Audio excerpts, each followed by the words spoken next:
I am surrounded by boots. I am surrounded by boots for my dogs because these are mongrel boots.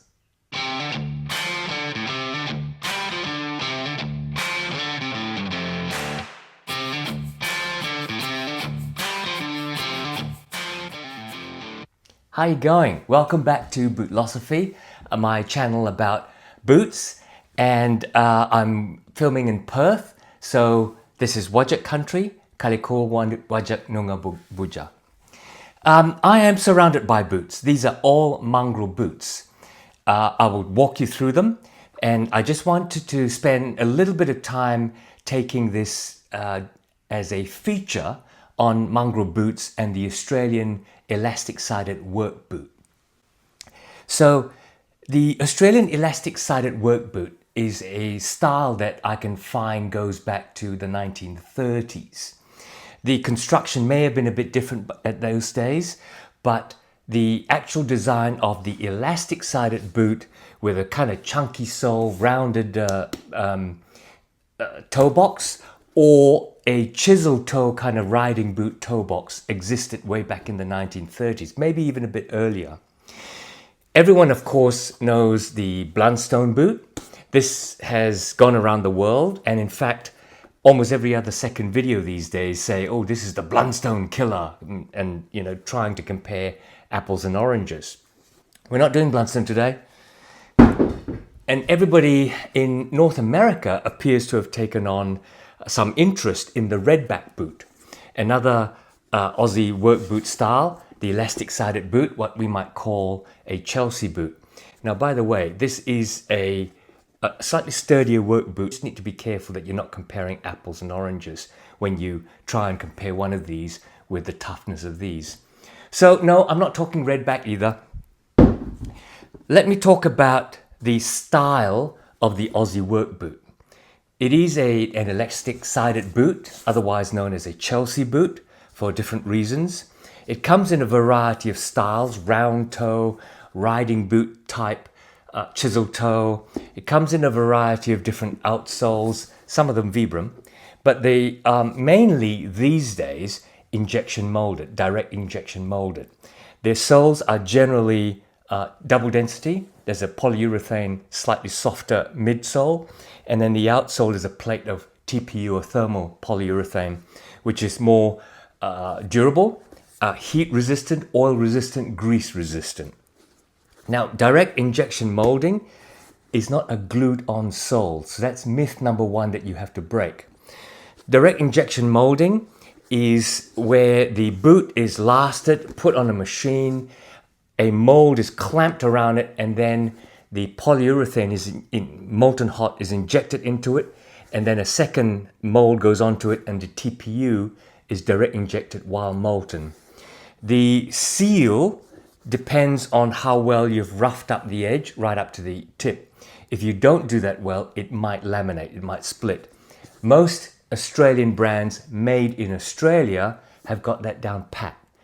It is almost impossible to delaminate a direct injection molded sole if you do it right, which is very different from cement construction boots, where if you happen to kick a curb as you're walking up, you could quite easily peel the cement sole off. So these are a lot sturdier.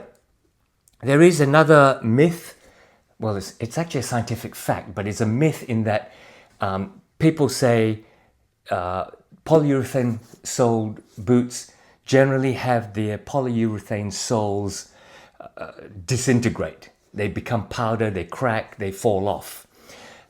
It's based on a scientific principle called hydrolysis. The polyurethane is a softer compound with minuscule microscopic air pockets in it. And what it does is, through a chemical reaction, it absorbs moisture from the air. So you do have to wear your PU, TPU soled boots regularly. Not once a year. No, don't leave them in a cupboard and pull them out once a year. Wear them maybe once a month, I think, is enough, depending on how much you wear them. Because what you do is, I think the term is called exercising the sole. I like that. I don't do exercise, but my boots do. And the term is really a principle of using them to here's poor man's science. You use them enough to squish the water molecules out of those microscopic little holes. And if you do that regularly, these should last you, depending on how hard you use them, 2, 4, 6 years, maybe even a bit longer. However, there is one myth that is true. These are generally not resolable. I think if you talk to most brands, they will say, no, we're not going to resole them. But theoretically, they're resolable, because if you do send them back, the uppers are in fine condition. What they can do is basically put the uppers back into that machine and direct inject another PU, TPU sole on it. So in theory, it is resolable. However, most of these boots, Blundstones included, Redbacks included, sell for around 200 Australian dollars. So in terms of being disposable, yes, I realize they go into landfill if you can't reconstitute and reuse the leather in other products, which some people are starting to do. Yes, I do realize that there is an effect on conservation and the greenness of the earth. But at $200, a lot of people who wear these are light work tradies. A lot of people who wear these are posers, going on wine tastings in the wine country so that they kind of look like, you know, they fit in on a farm. A lot of people who wear these are actually farm workers. So for $200, worked hard, you know, worn hard. After 2 years, maybe 4 years, they throw them away. It's not a huge cost at maybe $50 a year. So in that sense, it is a disposable boot, but well loved while you're wearing it. Now, let's go into each of these models, and I'll just very quickly talk about each. But before I do that, let me talk about the Mongrel brand. Mongrel is an Australian company. It is family owned and made in Australia. This box, I think, shows off their kind of pedigree, if you pardon the pun. It has a mongrel symbol, a snarling dog. Mongrel boots, Aussie born and bred, made in Australia, established 1930. So this was started by the Cloros family under the original company name called Victor Boot Company. Now, you'll find that Redback also has a connection to the Cloros family, but they're not the same company at all. At a certain level, members of the Cloros family started Redback boots, but the Victor Boot Company still exists today, founded by their great-great-grandfather of today's generation. Is now a 5-generation company. Victor Boot Company still exists, and for those in business will understand the phrase Victor Boot Company trading as Mongrel boots. Redback is a totally separate company, totally independent of each other.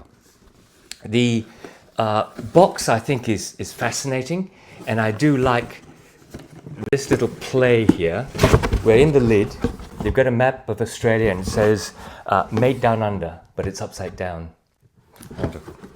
Okay, so they're based in Sydney. I may have said that they're Australian owned. It's still a family business run by, headed by the grandfather of today's generation, 5 generations now. And it's Australian made. It's totally Australian manufactured in their Sydney factory. They have a range of boots and shoes, mainly in the work boot category, with some casual work boots coming up in their K9 range, which I'll talk about. Let me talk a little bit about sizing.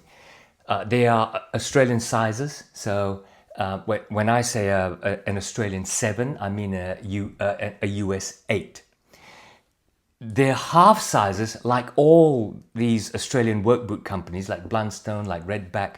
Their half sizes are actually widths. Yes, they're a bit longer, but they're actually wider. So I wear 7.5 in my real true size, but these are all size 7s and they fit me really well.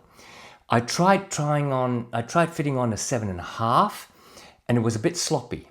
The length was a little bit longer, I think, and the width was bigger, so it was a bit sloppy. So when I sized back down to 7, i.e. a half down, these were a perfect fit. Now, I'm trying to find from Phil Cloris, the brand manager of Mongrel Boots, whether I'm right in saying that the halves are a little bit longer as well as wide. And if I get it before I finish editing this video, I'll flash the information down below. My first experience with Mongrel boots was buying these K9 boots, and I have reviewed them, so you can go and see my review. These are in the K9 in cloudy grey. I bought these a while ago now, over a year ago, maybe even a year and a half. And I found out later that this is the K9 1, or the K9 version 1, Mark 1, which I love. The last suits me really well, nice round-toed last. Lovely little work boot in full grain leather, premium full grain. All of these are premium full grain with some nubuck in this boot, which I'll talk about in a minute. So having got these and worn them and reviewed them, I was given these boots by Mongrel when I interviewed Phil Cloris. So that should have popped up in your feed last week, I think. It might have been the week before. So go and see that interview for a very interesting insight into the Mongrel brand. So now that I've talked about the brand, let me talk about each of these boots. This first boot I'm going to talk about is called a riding boot. It's their riding boot. This is the black premium riding boot. 805025 is the index number. It's full grain leather. Can be polished up, but it's a little bit matte. It's got a block heel. This is still PU, TPU, direct injection molded. It is a fairly standard Chelsea boot that most people would be aware of. Looks potentially like an R.M. Williams, looks like a very fashionable, dressy, black Chelsea boot that you could wear with a suit, even though the sole is PU, TPU. It's elegant enough, flat enough that you can wear in the city very easily. The pattern is quite a simple one, a basic one. It's the full vamp, which comes down and attaches down here to the 2 rear quarters and then a seam up the back. This boot is fully lined, hence the premium name. The regular 2 pull tabs, which says Mongrel Boots made in Australia, because it still is made in Australia. The goring is in black and really very firm and tight, and really clocks in your ankles really well. Like all Mongrel boots, the PU-TPU is oil resistant, grease resistant, and so on. It's a single unit, obviously, because it's direct injection. So in that sense, it's an extremely comfortable boot because of the softness of the PU and TPU compounds. It does have as a riding boot, it does have a fiberglass shank, and inside, and this is, I think, a little bit of a point of difference, all of the boots have this double density cloth topped insert for comfort. But the point of difference, I think, is, I hope you can see, it's actually molded to the shape of the last and gives you a little bit of arch support and waist support, so that it's not just a flat piece of foam that you do get in Blundstone, even though Blundstone give you 2 of them to kind of cinch up your size. So I find these extremely comfortable to stand around in all day, as with all the others that I'm going to show you. Really nice boot, and in the black, very dressy, and you can wear it with a suit really if you want to, but certainly as a smart casual boot. Very nice, very comfortable, and a great shape in that sort of chisel toe for a riding boot. Okay, next one. The next boot I'm going to talk about is a strange one. For non-Australians, this actually, I guess, is going to be quite strange for you and quite new. It is a work boot. This is a non-safety toe, but you can get this in a safety toe. This very familiar wheat-colored nubuck work boot. I mean, you know, your mind goes off towards a Timberland work boot, perhaps. But this is a very Australian design. If you go to the airport in Perth early in the morning, and Perth is the mining capital of Australia, for those of you outside of Australia who don't know, most of Western Australia is full of mines. There are holes everywhere. And if you go to the airport at 6 o'clock when the miners are starting on their fly in, fly out FIFO 2-week stints, you'll see a lot of people wearing high-vis shirts and reflective pants, and they have these on their feet. This has become the stock mining work boot. It is in the cities a construction work boot. You see a lot of tradies wearing these in Australia, even though this might be unfamiliar to you overseas. The odd thing that you clock is that this is a lace-up boot, but it has a side zip. So you go, what the hell? The advantage is that unlike a elastic-sided Chelsea boot, which when you pull on, needs to be quite tight when you're working, obviously. And if you're if you have skinny ankles, if you have a skinny heel, and maybe it's not binding you as well here, it could be a bit moving around-y. In this case, you can actually cinch it up tightly as much as you like. And then, like all Aussies, we're a little bit lazy. You can just undo the zip, get out of it, and then next time, put your feet in it, zip it up, and it's cinched the way you want it. Now, fun aside, this was actually invented, this zip-sided boot, which you see all over Australia now, all sorts of brands are making it. This zip-sided boot was invented by Mongrel Boots in 2006, I believe. One of their distributors, I think, who worked with wharfies, people who worked on the wharfs, asked them to make this, design and make this as a safety boot. Because if wharfies had accidents, they wanted to be able to remove the boot without having to undo stitching or cut the stitching and cut down the leather. They were able to zip it out and take the boot off without injuring the leg any further. The original zip-side boots had the zip on the outside rather than the inside, and the zip sort of went along the lace feature here. But now they're made with the lace on the inside, fairly straight up and down, with a snap button to protect the pull. And one important difference is that Mongrel uses YKK nylon style boots, style zips, so that they protect from failure. You don't want a boot that's really still quite good sole, everything, and then your zip fails. So that's the zip-sided boot, which is different from the usual Aussie style Chelsea work boot. So next, I'm going to talk about two models. They're both the K9, and let me talk about them so that you can see the difference. They're the same as the cloudy grey K9, which I bought myself a little bit earlier, a couple of years ago. And I didn't realize at the time that this was version 1.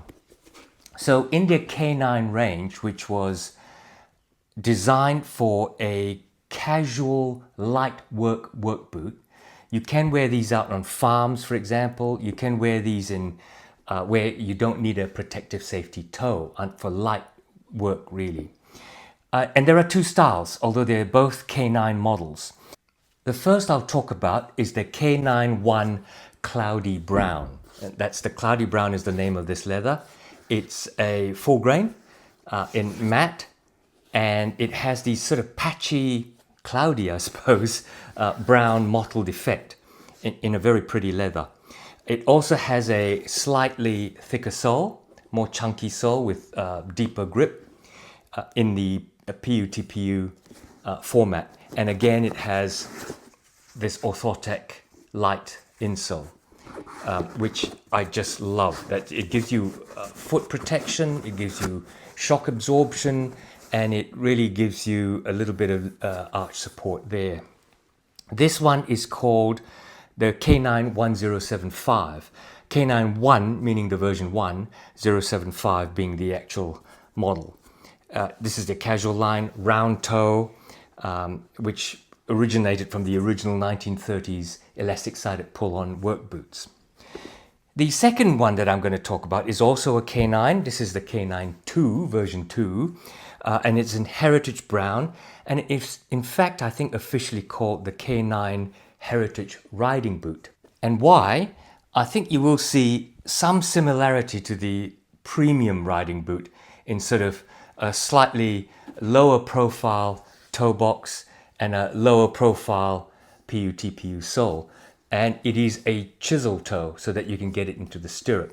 Now, it's not necessarily a riding boot used these days. A lot of people would buy this to use very casually to go out informally, and maybe if I want to do some light work in the garden and so on. They're both canines, version 1, version 2, and you can see, I think, that the difference, the DNA is the same. It's a casual light work boot, but you can see that the variation from the original version 1 being a round toe to this new sort of riding boot style in a chisel toe, and in terms of toe profile. But there's also a subtle difference, and often people overlook this. The original is quite a standard style pattern from the original Australian pull-on elastic-sided boot. It has the vamp piece that curls down and a single piece that comes up into the shin. And then at the back, there are 2 quarters and then this back stay. So effectively, it's 1, 2, 3, and 4 pieces of leather, all solidly sewn together. The new Canine 2 is more of a Blundstone type pattern, where you've got a piece that's sewn on there, goes around the vamp, right round to the back. So a single piece going 3/4 of the way through. They insert a V insert to give it the shape for the instep, and then they finish it with a 1/4 piece and the backstay. So the subtleties of the difference in patterns, I think, is also quite interesting to me, because you can make this boot look quite chunky and work light. You can make this boot look very subtle and almost dressy, if you like dressiness in this leather. Available in a variety of different leathers for all of these styles. So now to wrap up, let's talk prices and comfort. In terms of pricing, you can buy this anywhere in Australia. There are, I think, a half a dozen retailers that also do online sales overseas. But if you're an Australian, you can walk into any tradie store, any good footwear store, and probably find a Mongrel boot amongst them. In terms of pricing, the canines, which is these two in the cloudy grey, the cloudy brown, and this in the heritage brown, they sell for Australian $230 recommended retail price. So does the formal premium riding boot, $230. But in almost every tradie store, you can find these selling for around $200. Particularly if they're on sale, they might even go less. And because the company itself, the brand itself, does not sell direct. They're totally business-to-business sales. So they provide these boots wholesale to their retailers for sale. I will leave below a link to the Mongrel website, non-affiliate. There's no affiliate link to it, which you can see the different styles that they have. And I will also put a link to a retailer called Everything Australian. I have absolutely no affiliateship with Everything Australian, but I have bought 3 pairs of Australian boots from them, and I found their service to be just fantastic. In one instance, I'd ordered a pair of, I think it was Baxter boots, and instead of just fulfilling it, they wrote to me and said, "Are you sure? Because these boots are generally quite slim, and we think you might have to go up a half. Tell us what other boots you wear and what sizes." So when I went through them, they said, "Yeah, definitely go up a half." Now, that's invaluable.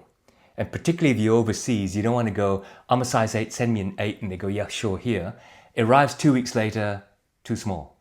You want to know up front that somebody's thinking for you. So I give all kudos to this shop called Everything Australian, and I'll leave a link below. Okay, what about comfort? These are very, very light boots because they're not stitched. They don't have leather midsoles. They don't have leather insoles. Their lasting board is, I think, basically like a light leather board. It might even be a cardboard. I'm not 100% sure. It's firm enough that it gives you support. Most of these will have a fiberglass shank just to protect that piece there. Some of them may not. I'm just not sure if these actually have a shank at all, but certainly these riding boots have a shank, and this work boot just has a fiberglass shank. In terms of comfort, because of the Orthotech Light insert, I find that they hold up my arches a little bit better than a flat foam kind of insert that you have with some of these other Australian models. In terms of comfort, because they're light, you can wear them all day. I find the lasts, even with this slim one, right? For my feet, it fits really well. So I don't have any pinching, I don't have any squishing along the sides. If you get the right size, the length is fine, so that's comfortable. I do find them quite tight in the goring, the elastic, which I guess will gradually loosen. I mean, this one, weirdly, or not weirdly, feels a little bit more comfortable than these new ones. And I think that's because the elastic has relaxed a little bit, the leather has relaxed a little bit to my feet. Certainly in terms of shock absorption, the TPU-PU sole just absorbs shock. And the PU itself, in these models, is firm enough to be able to be quite durable across a 2 to 4 year, maybe 5 year, depending on how you use them, time frame. They have built-in air zones with little pockets of air and so on. Be aware of hydrolysis. Make sure that you're wearing them quite regularly, maybe at least once a month. Wear them for a long time once a month. If you can get to wear them, I don't know, every 2 or 3 weekends, that'll be fine. I don't think you're going to find that these will perish. The leathers are all premium full grain. The nubuck is a fine feeling nubuck. It's fairly thick. I can't measure it because it's full of padding. And there is a top sort of nylon layer for comfort. The premium models are lined. The non-premium K9s, this is a premium one lined. The non-premium K9s are unlined, which is breathable. A lot of Australians will wear these in the summer, with shorts even sometimes. So in terms of wearability, comfort, how you use them, I think are very suitable for a casual kind of look, particularly when your feet are tired wearing these hard P&W leathers. So that's my new discovery, Mongrel boots. I've had Blundstones for a while and I've had Redbacks for a while, and I bought this cloudy grey Mongrel boot a year and a half ago, maybe 2. Go and see my review, then you'll figure out how long that is. And so they're quite new to me, and having discovered them and realizing that they are still family owned, there's no big company behind them, realizing that they're 100% Australian made. They have in fact got an Australian government sponsored logo, which is the green kangaroo. And you don't just get this because you manufacture in Australia, or in fact that you are owned by Australians. You have to undergo an audit and then be certified by the Australian government. It's got a green kangaroo or yellow kangaroo on a green background, the Aussie colours, Australian made and owned. And then once you're certified, the government helps you with marketing dollars for overseas and so on. So it takes a bit to get that. So, having discovered that, this is now one of my favourite Aussie boot brands. Very comfortable. I love wearing them in the weekend. I love wearing this in the weekend, so all of these are going to come in handy. This one, by the way, is no longer mine. When I opened this, immediately I opened the box. I said to my wife who was sitting next to me, "Oh, look, Phil sent us a pair of mining boots." And she immediately grabbed them and said, "They're not mining boots, they're my new gardening boots." We're the same size, so she wears these now. All right, so I hope you enjoyed that quick feature across these models. Apart from the cloudy grey one, if you want any more detailed reviews on these 4, put it down in the comments below and I'll consider doing one of my deep dive reviews, my normal deep dive review into them in the future. Just let me know. Otherwise, don't forget, click on like, click on subscribe. Take care out there. I will see you soon.